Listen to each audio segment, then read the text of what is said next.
All right, we are coming in hot with a hot take to start off the season, which is new for us. Usually we come in with a full episode, but with Mother's Day coming up, we felt like this was a great time to start off with a nice little hot take. So, this is a PSA for those of you who celebrate Mother's Day and let's say have a relatively positive and healthy relationship with your own mothers, right?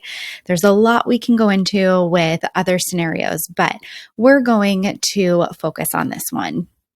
So, one of the things that usually becomes part of the mental load for mothers is the holidays, right? It is the planning of them, the coordinating all of the logistics, buying the gifts, everything related to the holidays. And here's the thing about Mother's Day. And I am talking specifically to the men and the husbands in the households here. You need to own it from start to finish, all around, own it. Here's the thing, right? You need to put some thought into what you think your wife would like. Don't just ask her what she wants and then tell her you'll coordinate it. That's not really alleviating the mental load around it. And don't offer to let her relax and not, quote unquote, lift a finger, but then not really do anything around the house or kind of half-ass the chores around the house.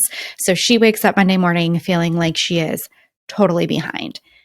And here's the thing about Mother's Day. I know a lot of people kind of roll their eyes, maybe don't think about it in such a way, but it's not about the gift, right? Yes, there are some of us out there whose love language really is gifts. I would be one of them. I love getting gifts. I'm never going to turn down a gift. But the day isn't really about getting gifts, especially ones that you did not think through or kind of got at the last minute. And I can tell you didn't put any thought into. But really what we are asking for on Mother's Day is to be recognized, right? When you think of the mental load, a lot of the feelings around that are resentment and feeling undervalued and underappreciated because all of that work is invisible work, right? So what we're asking for on Mother's Day is for that work to be recognized, right? And when you kind of half-ass it or you don't put any thought into it, you're basically like checking that box mentally for us going, yep, you really are. I'm going to validate right now that the work you do is underappreciated and you are undervalued. And I couldn't even take the time to get into this and do something nice and recognize you. So here's the thing, step it up on Mother's Day. It doesn't have to be huge, right?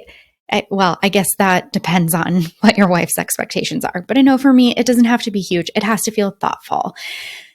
So now let's talk about kind of the extended family aspect of the mental load on Mother's Day. And there's this debate. I literally just watched a video on it this afternoon, and it is the first time I have heard it phrased in this way. And it's funny because it closed a loop for me as I was thinking about prepping this hot take and kind of figuring out how to explain this. My original take was basically going to be like, men, yes, you need to step it up for your wives, but you also, and I still think this is true, need to step it up for your own mom. Part of the mental load is also that the gift giving and the thinking and the coordinating also comes, and the recognition also comes for the extended family. So not just her mom, but also your mom. A lot of times it falls, when you think about Christmas and things like that, the gift giving, birthdays, whatever it is within your family that you celebrate, usually somehow the gifting and the thoughtfulness for your mom lands on your wife, right?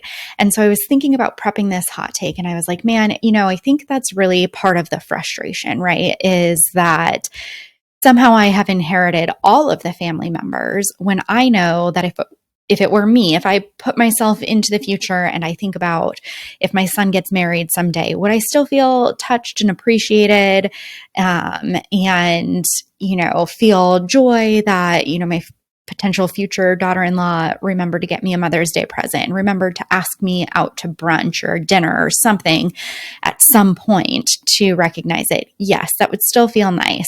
But after I spent a lifetime of literal blood, sweat, and tears, it would mean more just coming from my son. Like, I want that recognition and that moment of, kind of shining his light and his love on me and his appreciation for it. So that was kind of my original hot take, was like, don't just step it up for your wife, but step it up for your moms too, right? Don't just assume your wife is going to coordinate your Mother's Day present for you.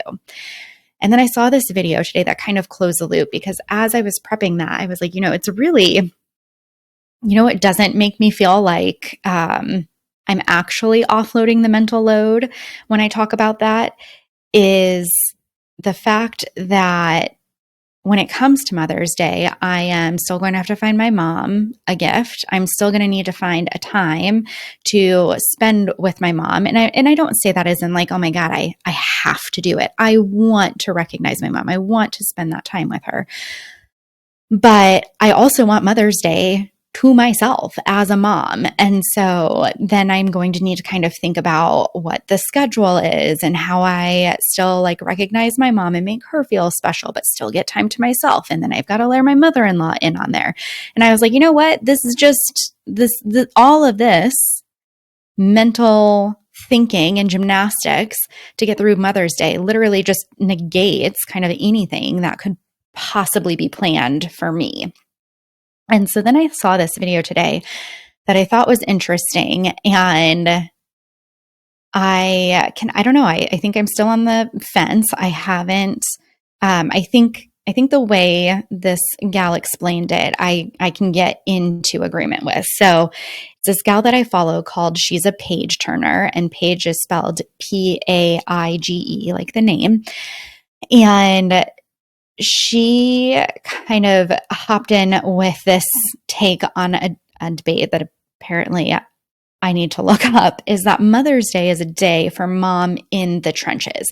So basically, to summarize, her point of view is that, grandmothers, you have been in the trenches, right? And your days now are not filled with chasing little kids around, with doing all of the management and planning. Like, you have tons of free time, even if you're still working.